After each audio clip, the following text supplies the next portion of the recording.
दोस्तों सबसे पहले आप इस वीडियो को लाइक कर दीजिए क्योंकि बाद में आप लाइक करना भूल जाते हैं, तो प्लीज वीडियो को टक से लाइक कर दें। दोस्तों आज हम आपको बताने वाले हैं सूर्य देव को जल चढ़ाते समय आपको कुछ गलतियां नहीं करनी चाहिए। दोस्तों सूर्य आदि है, सूर्य अनंत है, सूर्य प्रमुख ईश्वर है, सूर्य प्रमुख ग्रह है और सूर्य सभी ग्रहों का स्वामी है। दोस्तों जब हमारी कुंडली के अंदर सूर्य ग्रह का सबसे मजबूत स्थिति के अंदर होता है तो समझ लीजिए कोई भी आपका बाल बांका नहीं कर पाएगा।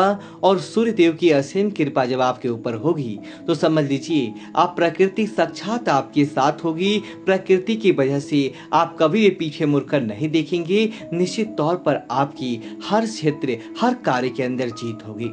लेकिन दोस्तों आज हम आपको बताने वाले हैं सूर्य को जल अर्पित करते समय अगर आप यह जल गलतियां कर देते हैं तो समझ लीजिए कि आपको सूर्य को जो जल चढ़ाया है, जिस काम हेतु चढ़ाया, ना तो वह काम बनता है और ना ही आपको फायदा पहुंचता है। इसलिए इन बातों का ध्यान आपको जरूर करना चाहिए ताकि आपको हमेशा फायदा प्राप्त होगा और आपको जीवन के अंदर कभी भी दुखों का सामना नहीं करना पड़ता है और देखते ही देखते आपको हर काम के अंदर विजय की प्राप्ति होती है। तो दोस्तों बात करते हैं चीजों के बारे में।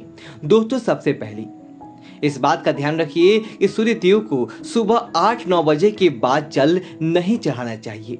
सूर्य देव को सुबह जल अर्पित करने का ब्रह्म मुहूर्त अच्छा मुहूर्त होता है, अर्थात कि सुबह 3 से लेकर 5 बजे। लेकिन आपकी आदत नहीं हो तो 8-9 बजे से पहले पहले भगवान सूर्य देव को जल अर्पित कर दे ताकि किसी प्रकार का नुकसान या व्यवधान आपकी कुंडली के अंदर ना देखने को मिले। और दूसरा दोस्तों हमेशा सूर्य देव को पूर्व दिशा की तरफ मुख करके ही जल अर्पित करना चाहिए। कई बार क्या होता है कि बादल छाए रहते हैं और सूर्य देव हमें दिखाई नहीं देते, तो हम किसी भी दिशा की तरफ जहां प्रकाश दिखाई देता है वहां पर जल अर्पित कर देते हैं। ऐसी गलती आपको भूल कर भी नहीं करनी चाहिए। आपको जल हमेशा पूर्व दिशा की तरफ ही चढ़ाना चाहिए। इसी तरह दोस्तों इस बात का ध्यान रखें जो भगवान सूर्य देव को आप जल अर्पित करें उस जल के छींटे आपको अपने पैरों पर नहीं पड़ने चाहिए। कई लोग क्या करते हैं जल अर्पित करते हैं और के छींटे अपने पैरों पर ही गिरते हैं। दोस्तों शरीर पर कहीं पे गिर जाए लेकिन आप पैरों पर अगर वह छींटे गिर जाते हैं तो इसका मतलब है दरिद्रता आपके पैरों के माध्यम से आपके शरीर के अंदर प्रवेश कर जाएगी। जो आपने सूर्य देव को जल अर्पित किया है उसका अपमान माना जाता है, इसीलिए भूल कर भी आपको जल अपने पैरों में नहीं गिरने देना चाहिए। दोस्तों आज का वक्त बड़ा ही फैशन का दौर है। भगवान सूर्य देव को जल अर्पित करते समय प्लास्टिक का बड़ा फैशन है। लोग प्लास्टिक के पात्र में ही भगवान सूर्य देव को जल अर्पित कर देते हैं। दोस्तों इस बात का ध्यान रखिए क्योंकि ऐसा होगा दोस्तों दोष लग जाएगा, सूर्य देव को जल चढ़ाने का फायदा नहीं होगा। भगवान सूर्य देव हमेशा एक तांबे के लोटे में ही जल चढ़ाएं। तांबे का लोटा नहीं है तो आप पीतल का ले लें, लेकिन उसके अलावा किसी भी अन्य धातु यहाँ तक सोने चांदी का भी आपको नहीं लेना चाहिए। जितना ज्यादा तांबे का फायदा होता है उतना किसी भी धातु के साथ फायदा देखने को नहीं मिलता है।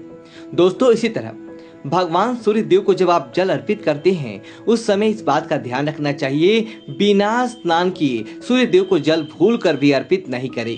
अगर आप बिना स्नान किए सूर्य देव को जल अर्पित करती हैं तो आपको कई प्रकार के दोष लग जाती हैं, कई प्रकार के दोषों का सामना करना पड़ता है। आप स्नान आदि करने के बाद ही भगवान सूर्य देव को जल अर्पित करें।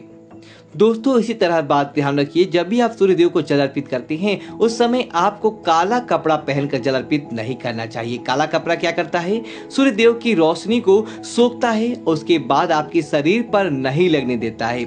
सुबह सुबह सूर्य देव की जो रोशनी आपके शरीर पर लगती है वो आपके आधे काम को ऐसे ही समाप्त कर देती है। आपके जो काम बिगड़ते हैं उनको बनाने का काम सूर्य देव की रोशनी करती है। लेकिन इसीलिए आप काले वस्त्र पहनकर भगवान सूर्य को जल अर्पित नहीं करें।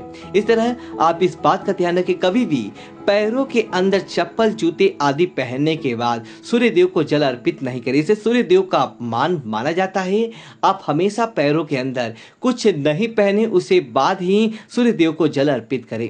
दोस्तों इसी तरह इस बात का ध्यान रखिए जिस दिन आप सूर्य देव को जल अर्पित करें, विशेष तौर से रविवार के दिन तो आपको अर्पित करना ही करना है। बाकी 7 दिन 6 दिन आप करें या ना करें, लेकिन रविवार के दिन को कभी भी आप खाली नहीं जाने दें, क्योंकि अगर आप रविवार के दिन रेगुलर जल अर्पित किया तो दोस्तों आपको इतना फायदा प्राप्त होगा जिसकी आपने कल्पना भी नहीं कर पाएंगे। दूसरा, इस बात का ध्यान रखिए, रविवार के दिन आपको जब सूर्य देव को जल अर्पित करते हैं उस दिन आपको मांस मदिरा का सेवन नहीं करना चाहिए। उस दिन आपको लाल रंग की वस्तुएं ना तो खरीदनी चाहिए ना ही खानी चाहिए, और अपने घर के अंदर लाल मसूर की दाल भी नहीं बनाएं। दोस्तों उम्मीद है कि आपको जानकारी अच्छी लगी तो वीडियो को लाइक करें, कमेंट बॉक्स में जय श्री राम लिखिए और हमारे चैनल को सब्सक्राइब करें। धन्यवाद दोस्तों।